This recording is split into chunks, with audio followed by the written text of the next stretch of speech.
क्या राहुल गांधी ने खोज ली है योगी आदित्यनाथ की रणनीति की काट? क्या भारत की सियासी जंग में अब खुलकर होगा धर्म और जाति का खेल? आखिर कैसी होगी 80 बनाम 20 और 90 बनाम 10 की जंग? दोस्तों, 2022 के यूपी विधानसभा चुनाव और 2024 के लोकसभा चुनाव के दौरान योगी आदित्यनाथ ने कहा था कि ये चुनाव 80% बनाम 20% की लड़ाई में बदल गया है। शायद उन्होंने यूपी के धार्मिक स्ट्रक्चर की ओर संकेत किया था, जिसका मतलब निकाला गया था कि चुनावी लड़ाई 80% हिंदू और करीब 20% मुसलमानों के बीच है। लेकिन राहुल गांधी ने अब योगी और बीजेपी की इस रणनीति के खिलाफ अपनी चाल खुलकर चल दी है। प्रयागराज में एक सम्मेलन के दौरान राहुल ने कहा कि वो और उनकी पार्टी 90% लोगों की लड़ाई लड़ रहे हैं, यानी उन्होंने 90 और 10 वाली चाल चलती है। इस वीडियो में हम बताएंगे कि कैसी होगी 80-20 बनाम 90-10 की लड़ाई और उसमें कौन 20 साबित होगा।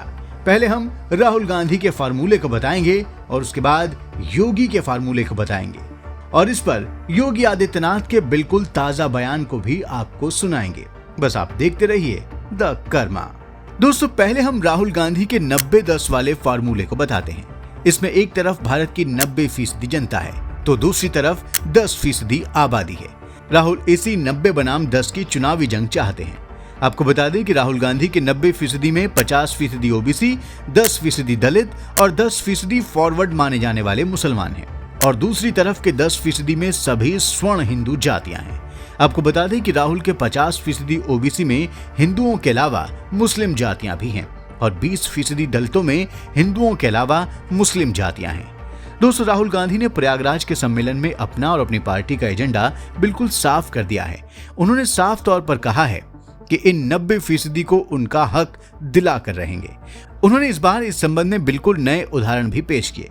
इस बार उन्होंने सरकारी नौकरी, मंत्रालय और सरकारी पदों का हवाला नहीं दिया। इस बार उन्होंने पूछा कि कॉर्पोरेट जगत में कितने ओबीसी, दलित और मुसलमान हैं, मीडिया में कितने ओबीसी, दलित और मुसलमान हैं, बॉलीवुड में कितने ओबीसी, दलित और मुसलमान हैं, मिस इंडिया कंटेस्टेंट्स में कितने ओबीसी, दलित और मुसलमान हैं। उन्होंने कहा कि वो एक एक जाति, एक एक समुदाय की आबादी के मुताबिक उसकी हिस्सेदारी तय करेंगे। उन्होंने कहा कि नरेंद्र मोदी को जातीय जनगणना करानी ही होगी।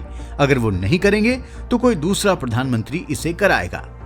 तो मैंने लिस्ट निकाली मिस इंडिया की। मैंने कहा भैया इसमें तो होगा, मतलब एक दलित महिला तो होगी, एक आदिवासी महिला तो होगी ना दलित है, ना आदिवासी, ना ओबीसी, कोई नहीं। तो डांस गाना चलेगा वहां पे, कोई क्रिकेट की बात करेगा,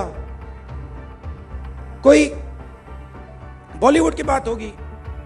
दोस्तों, अब आपको योगी आदित्यनाथ के 80-20 के फॉर्मूले को बताते हैं। माना जाता है कि उनके इस फॉर्मूले में 80% में हिंदुओं की सभी जातियां हैं, जिनमें दलित, ओबीसी और फॉरवर्ड सभी हिंदू जातियां शामिल हैं। दूसरी तरफ 20% का संबंध मुस्लिम और ईसाई धर्मावलंबियों से है।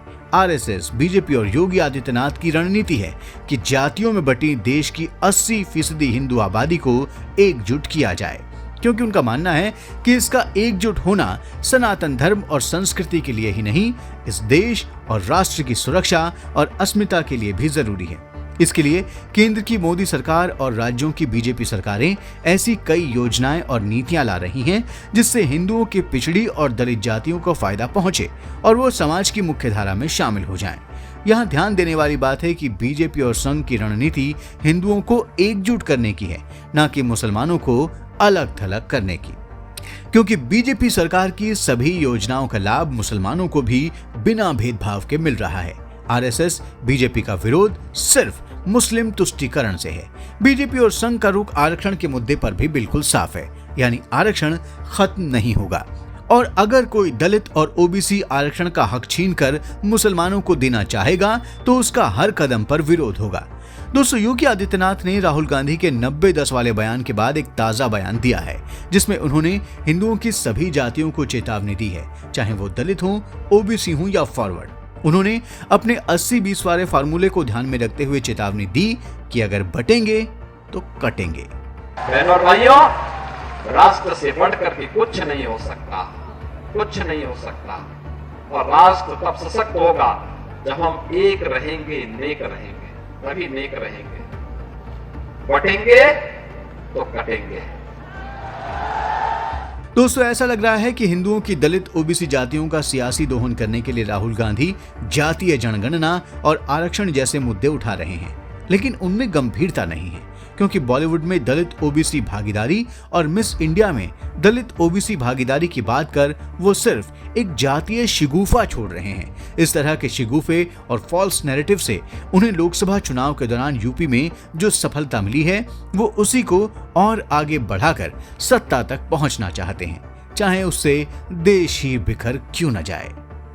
दोस्तों, कुछ लोगों का आरोप है कि राहुल गांधी की पूरी रणनीति को कुछ मुस्लिम थिंक टैंक और विदेशों में बैठे भारत विरोधी थिंक टैंक बना रहे हैं, जिनका हिडन एजेंडा है हिंदू धर्म और भारत को कमजोर करना, और राहुल अपने पीएम बनने के सपने को पूरा करने के लिए इनके हाथों में खेल रहे हैं। दूसरी तरफ राहुल और कांग्रेस की इसी शिगुफे वाली जाति आधारित रणनीति ने आरएसएस और बीजेपी के लिए कड़ी चुनौती भी पेश कर दी है, क्योंकि राहुल गांधी के जातीय शिगुफों ने आरएसएस और बीजेपी के हिंदू एकता के मिशन को और कठिन बना दिया है। दोस्तों, राहुल के 90-10 और योगी आदित्यनाथ के 80 बनाम 20 को लेकर आप क्या सोचते हैं? कमेंट बॉक्स में जरूर लिखें। वीडियो को लाइक और शेयर करें, चैनल को सब्सक्राइब करें और हाँ, नोटिफिकेशन के लिए बेल आइकन दबाना बिल्कुल ना भूलें। धन्यवाद।